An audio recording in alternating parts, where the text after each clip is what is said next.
સુરતના નાસિરનગરના મુદ્દે હવે કાજલ હિન્દુસ્તાનીએ ઝંપલાવ્યું છે અને તેમને ધારાસભ્ય વિનુભાઈ મોરડિયા પર સીધો આક્ષેપ કરીને કહ્યું છે કે તેઓ ઘૂસપેઠિયાઓને સમર્થન કરે છે। આ મુદ્દો હવે રાજકીયની સાથે સાથે ધાર્મિક વિવાદો પણ વધારે તેવું લાગી રહ્યું છે। સુરતના કતારગામ નાસિરનગરમાં થયેલા ભૂતિયા ડિમોલિશનનો મામલો રોજબરોજ અલગ અલગ વળાંક લઈ રહ્યો છે। હવે આ મામલે હંમેશા વિવાદમાં રહેતા અને હિન્દુ રક્ષણ કરતા હોવાનો દાવો કરતા કાજલ હિન્દુસ્તાનીએ ઝંપલાવ્યું છે।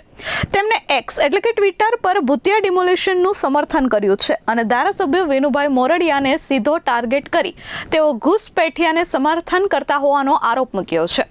કાજલ હિન્દુસ્તાનીએ વિનુ મોરડિયા વિરુદ્ધ કાર્યવાહી કરવાની માંગ ભાજપ સરકાર સામે કરી છે। ત્યારે આવો સાંભળીએ આ મામલે ધારાસભ્ય વિનુ મોરડિયા શું કહી રહ્યા છે।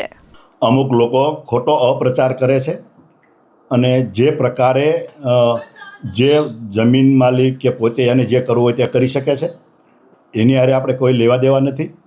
ફક્ત ને ફક્ત અવળા માર્ગે ચડાવવાની વાત છે અમુક લોકો દ્વારા। અહીંના લોકલ અમુક લોકો એવા છે પ્રકારના જે સોશિયલ મીડિયામાં ચલાવ્યું છે, એ લોકોએ આ કરેલું છે અને તમે પણ જાણો છો, હું પણ જાણું છું।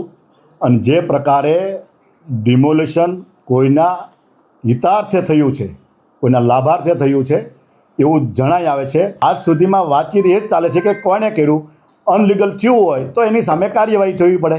એમાં કોઈને બચાવવાની, કોઈની સામે કાર્યવાહી કરવાની વાત નથી, પણ અમુક લોકોને કદાચ અમુક લોકો વાયા મારફત પણ કાંઈક ને કાંઈક આવા પ્રવૃત્તિઓ કરી રહ્યા છે। એટલે હું એવું માનું છું કે તટસ્થ ઉચ્ચ સ્તરીય તપાસ થવી જોઈએ અને જે લોકો આમાં સામેલ છે, કાયદો હાથમાં લીધો છે, ચાહે કોઈ પણ કોમ હોય। હું એવું માનું છું કે મારે વ્યક્તિ કે કોઈ કોમ હારે કે કોઈ બીજી વિશેષ લેવા દેવા નથી। અને જે પ્રકારે મેં પૂછ્યું છે આમાં અમુક લોકોને તેલ રેડાનું છે। એ બેન એમ કહે છે કે તમે રસ લો છો, મેં રસ લીધો જ નથી, હજી રસ નથી લીધો। આ તો પ્રેસ મીડિયાવાળા મને અહીં પ્રતિનિધિ તરીકે મને પૂછે છે, એની હું વાત કરું છું।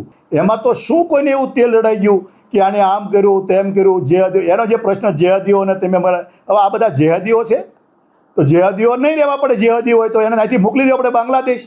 જે જેહાદી હોય, એટલે જે બાંગ્લાદેશ ઘૂસપેઠિયા હોય, એમને કીધું ઘૂસપેઠિયાને તમે આવું કરો છો, ઘૂસપેઠિયા હોય એને રહેવા જ ન દેવા જોઈએ। અને એ તો હું જ એની રજૂઆત તો હું જ કરું છું।